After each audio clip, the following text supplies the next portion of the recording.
we are told these two worlds never touched. On one side, the ancient Mesoamerican wisdom of the Nahuas, a civilization built on blood, obsidian, and a profound, terrifying understanding of the cosmos. On the other side, the living tradition of the Prophet Muhammad, the Sunnah, revealed in the unforgiving deserts of Arabia. When you look at the Huehuetlatolli, the ancient Nahuatl discourses of the elders, the ancestral rules for surviving the world, and you lay them next to the Sunnah, the similarities are so striking they almost feel impossible. But I am not here to do what everyone else does. I am not going to harmonize them. I am not going to pretend the Nahuas were secretly Muslim, or force these two violently distinct histories into the exact same box just to make us feel comfortable in the modern world. There is a much deeper, much more profound psychological reality at play here. And understanding it changes everything about how you view both your bloodline and your faith. There is a massive friction for anyone trying to hold on to their indigenous roots while walking the path of Islam. The immediate assumption is that you have to choose. To adopt the Sunnah, you are told you must leave your ancestors at the door. You must adopt a purely Eastern lens of morality, dress, and thought. And when people try to fight this erasure, they usually fall into a very dangerous trap: harmonization. Harmonizing is when apologists try to water down both traditions until they lose their teeth. They try to find vague, poetic ways to say, "See, we all believe the exact same thing." But harmonizing is an insult. It is intellectual theft. It erases the unique, brutal struggles of the Nahua people, and it reduces the divine revelation of the Sunnah to just another philosophical option on the buffet of human history. When you harmonize, you strip the Huehuetlatolli of its specific Mesoamerican context. You ignore the fact that these discourses were forged in a society terrified of cosmic collapse, trying to build citizens who could hold the world together.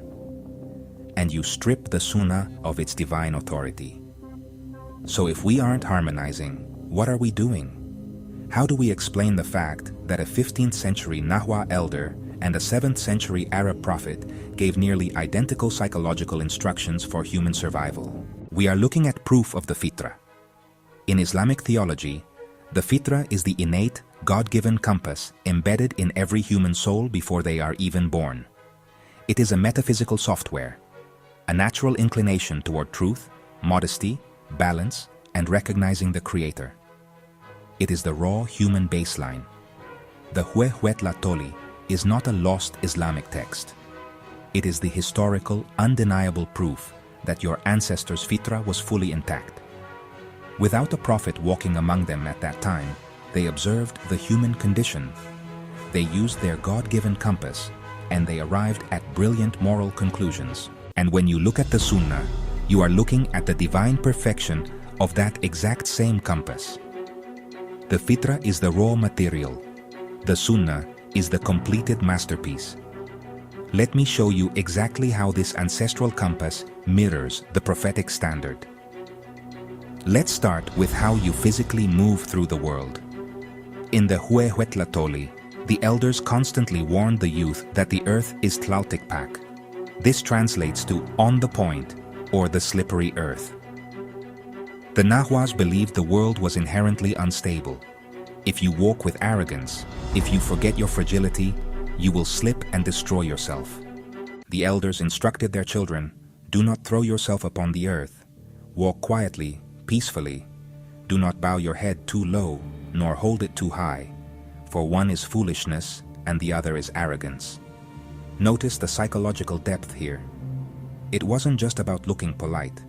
Your physical posture was a direct indicator of your internal spiritual state, and they brilliantly recognized that false humility, bowing your head too low to seek attention, is just a different mask for arrogance.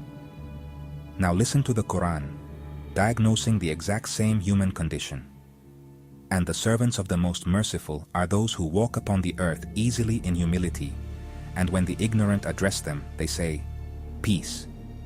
The Prophet Muhammad warned that whoever has a mustard seed of pride in their heart will not enter paradise. Arrogance is a delusion of stability. The Nahuas recognized the sickness of arrogance on the slippery earth. The Sunnah provided the exact same cure. Then there is the weight of speech. Both traditions view the tongue as the most dangerous, untamable muscle in the human body. In Nahua culture, a person of dignity was defined by their restraint. Words had physical weight. To speak too much was a sign of an empty interior. The elders said, "Speak very slowly, very deliberately. Do not speak hurriedly. Do not raise your voice. When you are spoken to, reply with modesty." Idle chatter, boasting and speaking over others wasn't just rude in Tenochtitlan. It meant your heart was uncentered. It meant you lacked internal gravity. Compare this directly to the famous prophetic hadith. Whoever believes in Allah and the last day should speak a good word or remain silent. The Prophet also said that a person might speak a single careless word that causes them to plummet into hellfire for 70 years. The Fitra of your ancestors understood that silence is a shield. They knew that a man who cannot control his mouth cannot control his destiny. The Sunnah perfects this by tying that physical act of silence directly to your eternal salvation. You don't just hold your tongue to be stoic. You hold your tongue because God is listening. The entire framework of the Huehuetlatolli is built on the transmission of wisdom from parent to child. The Nahuas did not view the individual as the center of the universe. You were a link in a chain. The elders demanded absolute, unyielding respect for parents. They told the youth, "Listen to your father and your mother. Do not reject their word, for it is your life, your foundation. He who does not listen will fall into the river, into the fire." Rebellion against your parents wasn't just a familial dispute, it was a violation of the natural order. This is a flawless reflection of the Islamic concept of Bir Al-Walidayn, excellence toward parents. In Islam, the rights of the parents are placed immediately after the rights of God. The Quran commands, "Say not to them so much as uff, and do not repel them, but speak to them a noble word, and lower to them the wing of humility out of mercy." When a man came to the Prophet asking to join a military expedition, seeking the highest honor of martyrdom, the Prophet asked him, "Are your parents alive?" When the man said yes, the Prophet replied, "Then exert yourself in their service." Your ancestors knew that a society that discards its elders is a society begging for collapse. The Sunnah formalized that truth into a pillar of faith. But perhaps the most undeniable proof of this shared fitra is the deep structural distrust of extremes. The Huehuetlatolli pleaded with the youth to avoid excess in every direction. The elders taught, "Do not dress vainly, do not dress strangely. Take the middle way in your clothing, your eating, your life. For the extreme is where the danger lies." They understood that overindulgence rots the soul, but they also understood that extreme asceticism, punishing yourself unnecessarily, makes you useless to your community. Centuries away, in the deserts of Arabia, the Prophet was teaching the exact same psychological survival mechanism.